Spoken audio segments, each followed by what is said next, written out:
தங்கவயலை கதை கலனாக கொண்டு எடுக்கப்பட்ட தங்கலான் திரைப்படம் அந்த கால தங்கவயல் மக்களின் வாழ்க்கை வரலாற்றை பேசுகிறதா? தங்கவயலுக்கும் இந்த திரைப்படத்திற்கும் தொடர்பு உண்டா இல்லையா என்ற கேள்விகளுக்கு விடை அளிக்கும் வகையில் தங்கவயல் மூத்த பத்திரிகையாளர் PL ராஜா தங்கவயலில் இருந்து தங்கலான் படம் குறித்த விமர்சனம் செய்கிறார். இப்போது பார்க்கலாம். இன்னைக்கு வரைக்கும் அந்த தங்கவயல் ஒரு பகுத்தறிவு பூமி. அதிலிருந்து ஒரு தங்க சுரங்கத்தையே அவர் வெட்டி இருக்க வேணும் ஒரு படமாக. ஆனால் கதையில் அவர் ஒரு மாயம் மந்திரம் பகுத்தறிவுக்கு ஒவ்வாத அந்த மக்கள் ஏற்றுக்க முடியாது, தங்கவயல் மக்களே ஏற்றுக்க முடியாத ஒரு மாய மந்திர சூனியக்காரி கதையை அதில் நுழைச்சிட்டார். ஒரு கற்பனை கதைன்னு அவர் சொல்லிட்டு இருந்தார்னா இந்த பிரச்சனை இல்லை. ஆனால் இது உண்மை கதைன்னு அவர் சொன்னார். தங்கவயல் மக்களுடைய உண்மை கதைன்னு அவர் சொன்னார். ஆனால் உண்மை கதையில் அவர் கற்பனை மாய மந்திர தந்திர கதைங்களே சேர்த்துட்டார். தங்க சுரங்க தொழிலாளியாக வந்தானே, விவசாய கூலியாக அங்கே இருந்தாம்பார். தமிழ்நாட்டில் விவசாய அடிமைகளாக கூலிகளாக வேலை செஞ்சிருந்தவ இங்கே தங்க சுரங்கத்துக்கு வேலைக்காக வந்து இங்கே வந்து பிரிட்டிஷ்காரோட பழகி அவனுடைய உடை நடை எல்லாம் மாறி அவன் மீண்டும் அவனுடைய சொந்த ஊருக்கு போய் சொந்த பந்தங்களை பார்க்க போகும்போது ரயில் நிலையத்தில் இறங்கணுன்னு அவன் பேண்ட்டு சட்டெல்லாம் கழட்டி அவன் கையிடுக்கில் வச்சுட்டு ஒரு துண்டை கட்டிட்டு போனான். இது வரலாறு. ஏன் அப்படி போனாங்க?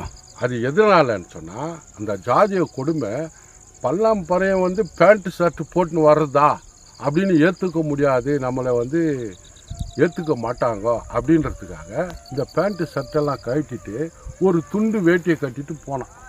மீண்டும் அவன் ரயில் ஏறும்போது அந்த பேண்ட்டு ஷர்ட்டை போட்டுன்னு வந்தான். இதுதான் வரலாறு.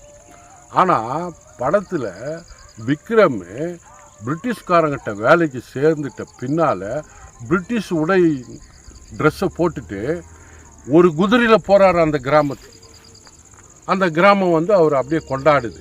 ஆனால் கதை கலனில் அந்த மாதிரி இல்லை, நடந்த வரலாறுல இல்லை. கரும் பாறை பின்னணியில் மஞ்சள் தங்க ரேகை ஓட டைட்டில் தொடங்குது. டைட்டில் முடிஞ்ச உடனே படார்காடு மாவட்டம் குடியாத்தம் தாலுக்கா வேப்பம்பட்டு கிராமத்தில் கதை தொடங்குது. அங்கே கதாநாயகர் அவருடைய குடும்பத்தோடு வாழ்ந்துன்னு வரார். விவசாய கூலியாக வாழ்ந்துன்னு வர மக்கள்.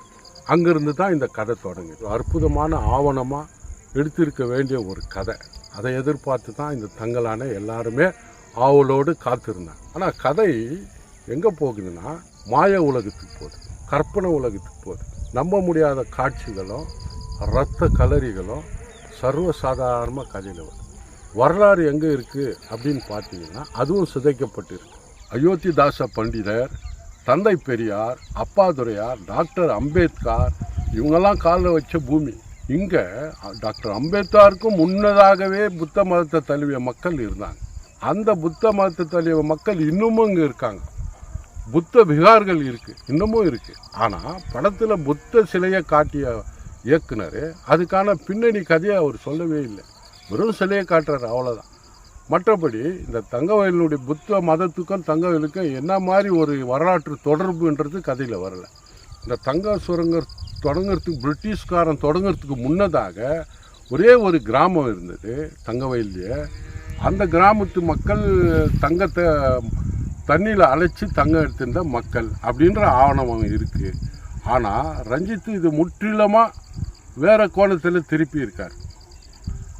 அதாவது அரசர்கள் மன்னர்கள் சோழ மன்னர்கள் காலத்தில் தங்கம் நாங்கள் எடுத்து கொடுத்தோம் அப்படின்னு கதாநாயகன் தன் பிள்ளைங்களுக்கு கதையாக சொல்கிறார். என் பாட்டன் என் முப்பாட்டன் எல்லாம் அரசர்களுக்கு தங்கம் எடுத்து கொடுத்துருவோம்.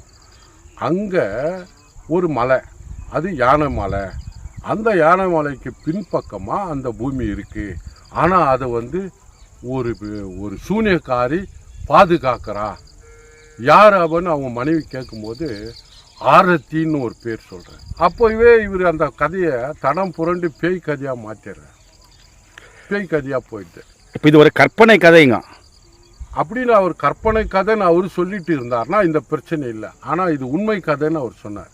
தங்கவயல் மக்களுடைய உண்மை கதைன்னு அவர் சொன்னார். ஆனால் உண்மை கதையில் அவர் கற்பனை மாய மந்திர தந்திர கதைங்களே சேர்த்துட்டார். இதுதான் ஏமாற்றம். இயக்குனர் ரஞ்சித் திறமையானவர், சமுதாய சிந்தனை உள்ளவர், மக்கள் சிந்தனை உள்ளவர், புரட்சிகரமான படங்களை எடுத்தவர். அதில் எந்த சந்தேகமும் நமக்கு இல்லை. அதனால தான் தங்கவயல் கதையை அவர் அந்த மாதிரி தான் எடுப்பாருன்னு நம்ம எல்லாருமே நினச்சோம்.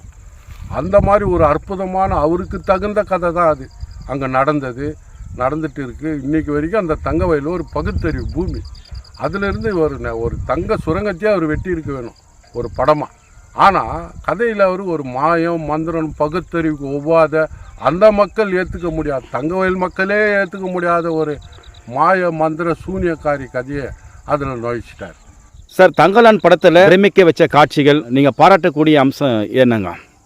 அத்தனை நடிகர்களுடைய இயற்கையான நடிப்பு, அற்புதமான நடிப்பு, அற்புதமான படப்பிடிப்பு காட்சி, படப்பிடிப்பு இடம், இசை எல்லாமே அற்புதம்.